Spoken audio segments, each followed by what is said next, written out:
Seeja Taxila Tamil podcast உங்களை இந்த ஆழமான விவாதத்துக்கு வரவேற்கிறது. வீட்டிலிருந்தபடியே வரிச்சட்ட வழக்குகளை கேட்டு மகிழுங்கள். ஜிஎஸ்டி சட்ட அறிவை மேம்படுத்த சீஜா டாக்ஸ்லா தமிழ் பாட்காஸ்டை தவறாமல் கேளுங்கள். எங்களுடன் இணைந்திருக்க தொடர்பு கொள்ள வேண்டிய எண் 9964886879. வணக்கம். நீங்க ஒரு விஷயத்துக்காக ரொம்ப நேர்மையா போராடுறீங்கன்னு வச்சுக்கோங்க. ஆனா ஒரு நடைமுறை தாமதத்துக்காக உங்க தரப்பு நியாயத்தையே கேட்காம உங்க கோரிக்கையை நிராகரிச்சா எப்படி இருக்கும்? ரொம்பவே மன உளைச்சலா இருக்கும். நம்ம உழைப்பு மொத்தமும் வீணா போன மாதிரி ஒரு உணர்வு வரும். ஆமா, சரியா சொன்னீங்க. அப்படி ஒரு கதை தான் இன்னைக்கு நம்ம விவாதம். குஜராத் உயர்நீதிமன்றம் வழங்கிய ஒரு முக்கியமான தீர்ப்பு இது. ஒரு மருந்து தயாரிக்கிற நிறுவனம் அவங்களுக்கு கிடைக்க வேண்டிய ரீஃபண்டுக்காக மேல்முறையீடு செய்யறாங்க. ஆனா அந்த மேல்முறையீட்ட அதோட தகுதி அடிப்படையில பார்க்காம ஒரு சின்ன டெக்னிக்கல் காரணத்துக்காக தள்ளுபடி செஞ்சுட்டாங்க. இதுல நீதிமன்றம் என்ன ஒரு தெளிவான தீர்ப்பு கொடுத்ததுன்னு ஆழமா அலசி பார்க்கலாம். கண்டிப்பா இது நிறைய பேருக்கு பயனுள்ளதா இருக்கும். சரி, முதல்ல என்ன நடந்ததுன்னு பார்த்துடலாம். இந்த கேஸ்ல சம்பந்தப்பட்ட நிறுவனம் ஒரு மருந்து தயாரிக்கிற நிறுவனம். ஆமா, அவங்க இங்க மருந்துகளை தயாரிச்சு வெளிநாடுகளுக்கு ஏற்றுமதி செய்றாங்க.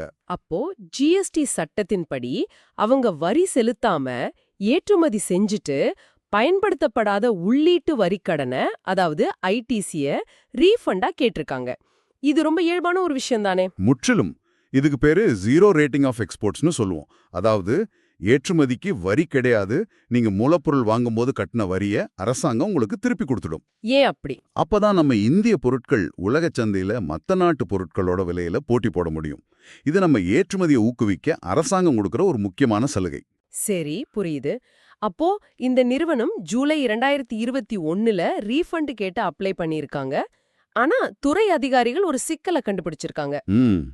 என்ன சிக்கல் அது? இன்வாய்ஸ் மதிப்புக்கும் ஷிப்பிங் பில் மதிப்புக்கும் நடுவுல ஒரு முரண்பாடு இருக்குன்னு சொல்லி ஒரு ஷோகாஸ் நோட்டீஸ் அனுப்பியிருக்காங்க. ஓகே, ஷோகாஸ் நோட்டீஸ்னா ஏன் உங்க ரீஃபண்டை நிராகரிக்க கூடாதுன்னு விளக்கம் கொடுங்கன்னு கேக்குறது தான். இது ஒரு இயல்பான நடைமுறை தான். ஆமா, இந்த விளக்கத்துக்கு பிறகு டிபார்ட்மெண்ட் அந்த ரீஃபண்ட் தொகையில ஒரு பகுதியை மட்டும் அனுமதிச்சுட்டு மீதியை நிராகரிச்சுட்டாங்க. சரி, இதை எதிர்த்து தான் அந்த நிறுவனம் ஜிஎஸ்டி சட்டத்தோட பிரிவு 107 கீழே மேல்முறையீட்டுக்கு போயிருக்காங்க.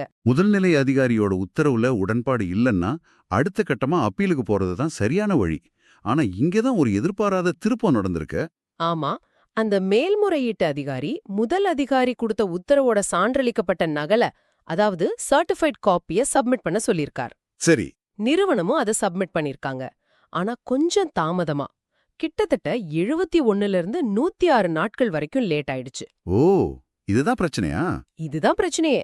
இந்த தாமதத்தை ஒரு பெரிய காரணமா காட்டி மேல்முறையீட்டு அதிகாரி ஜனவரி 31, 2023ல அந்த அப்பீலையே தள்ளுபடி செஞ்சுட்டார். ஒரு நிமிஷம், இங்க நாம ஒரு விஷயத்தை ரொம்ப ஆழமா கவனிக்கணும்.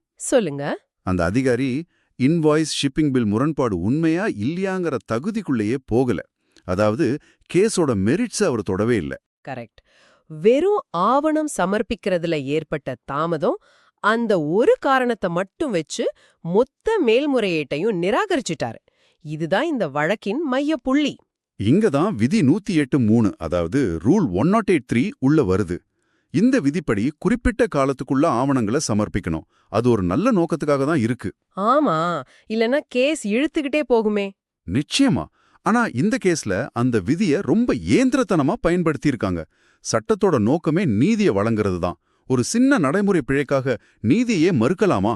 இது ஒரு நல்ல கேள்வி. அப்போ இந்த உத்தரவை எதிர்த்து அந்த நிறுவனம் எங்க போனாங்க? அவங்க அகமதாபாத்ல உள்ள குஜராத் உயர்நீதிமன்றத்துல வழக்கு தொடர்ந்தாங்க. ஓகே, நீதிமன்றம் இந்த விஷயத்தை எப்படி பார்த்தது? அவங்களும் விதிமுறைதான் சொல்லிட்டாங்களா? இல்லவே இல்ல. நீதிமன்றம் ரொம்ப தெளிவான உறுதியான ஒரு தீர்ப்பு கொடுத்தது. அவங்க சொன்ன ஒரு முக்கியமான வரி என்னன்னா, substantial justice is more important than technical lapses. அதாவது சட்டத்தின் சாராம்சமான நீதியை வழங்குவதுதான் முக்கியம், தொழில்நுட்ப காரணங்கள் அல்ல அப்படிங்கறத ரொம்ப ஆணித்தரமா சொன்னாங்க. ஆஹா, அருமையான வார்த்தைகள். ஆமா, விதிகள் நீதிய வழங்குறதுக்கு ஒரு கருவியா இருக்கணுமே தவிர நீதிய மறுக்கிறதுக்கு ஒரு தடையா மாறிடக்கூடாதுன்னு தெளிவுபடுத்துனாங்க. கேட்கவே ரொம்ப ஆறுதலா இருக்கு. அப்போ நீதிமன்றத்தோட இறுதி உத்தரவு என்னவா இருந்துச்சு? மேல்முறையீட்டு அதிகாரி போட்ட அந்த ஜனவரி 31, 2023 தேதியிட்ட தள்ளுபடி உத்தரவை நீதிமன்றம் ரத்து செஞ்சது. ரத்து செஞ்சுட்டு. அந்த வழக்க திரும்பவும் அதே மேல்முறையீட்டு அதிகாரிக்கே அனுப்புனாங்க. ஓ, திரும்பவும் அவர்கிட்டயே வா? ஆமா, அனுப்பி இந்த மேல்முறையீட்ட அதோட தகுதியின் அடிப்படையில, அதாவது மெரிட்ஸ்ல விசாரிச்சு 12 வாரங்களுக்குள்ள ஒரு புதிய உத்தரவை பிறப்பிக்கணும்னு ரொம்ப தெளிவா டைரக்ஷன் கொடுத்தாங்க. அப்போ அந்த நிறுவனத்துக்கு அவங்க தரப்பு வாதத்தை வைக்க ஒரு வாய்ப்பு கிடைச்சிருக்கு. நிச்சயமா, மனுதாரருக்கு வழக்கை நடத்த முறையான வாய்ப்பு வழங்கப்பட வேண்டும்னு நீதிமன்றம் தனியா சொல்லியிருக்கு. இது உண்மையிலேயே ஒரு மைல்கல் தீர்ப்பு தான். அப்போ இந்த தீர்ப்பிலிருந்து நாம கத்துக்க வேண்டிய பாடம் என்ன? முக்கியமா வரி செலுத்துறவங்களுக்கும் வணிகர்களுக்கும் இது என்ன செய்திய சொல்லுது? முக்கியமா 2 விஷயம். ஒன்னு, சட்ட விதிகளை இயந்திரத்தனமா பயன்படுத்தக்கூடாது. அதோட நோக்கத்தை புரிஞ்சு பயன்படுத்தணும். நீதியை நிலைநாட்டுறது தான் முதல் நோக்கம். சரி. ரெண்டாவது? இரண்டாவது, வரி செலுத்துறவங்களுக்கு அவங்க தரப்பு வாதத்தை முன்வைக்க முறையான வாய்ப்பு கண்டிப்பா வழங்கப்படணும். சின்ன சின்ன நடைமுறை பிழைகளை காரணங்காட்டி நீதியின் கதவுகளை மூட முடியாதுங்கிறத இந்த தீர்ப்பு மீண்டும் உறுதி செஞ்சிருக்கு. நிஜமாவே இது வணிகங்கள் மற்றும் வரி செலுத்துறவங்களுக்கு ஒரு பெரிய ஆறுதலான விஷயம். விதிகளை பின்பற்றுவது அவசியம்தான், ஆனாலும் சின்ன தாமதங்களுக்காக நியாயம் மறுக்கப்படாது என்ற நம்பிக்கையை இது கொடுக்குது. ஆமா, யோசிச்சு பாருங்க, இந்த மாதிரி ரீஃபண்ட் பணம் சரியா வர்றது தான் பல சிறு குறு தொழில்களோட வளர்ச்சிக்கு ஆதாரமா இருக்கு. அதுல இந்த மாதிரி தடைகள் வந்தா அதோட பாதிப்பு ரொம்ப பெருசா இருக்கும். ரொம்ப சரி. இந்த தீர்ப்பு ஒரு விஷயத்தை யோசிக்க வைக்குது. சொல்லுங்க. இது போன்ற சிறிய நடைமுறை பிழைகளுக்காக நாடு முழுவதும் இன்னும் எத்தனை உண்மையான கோரிக்கைகளும் வழக்குகளும் ஆரம்பத்திலேயே தள்ளுபடி செய்யப்படுகின்றன. நம்முடைய பொருளாதாரத்திற்கும் ஏற்படும் உண்மையான இழப்பு என்னவாக இருக்கும்?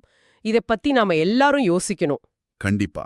சட்டத்தின் நோக்கம் நீதியை நிலைநாட்டுவதே தவிர நடைமுறை சிக்கல்களை சிக்க வைப்பதல்ல. இது சீஜா டாக்ஸ்லா தமிழ் பாட்காஸ்ட், உங்கள் ஜிஎஸ்டி லீகல் லேர்னிங் பார்ட்னர்.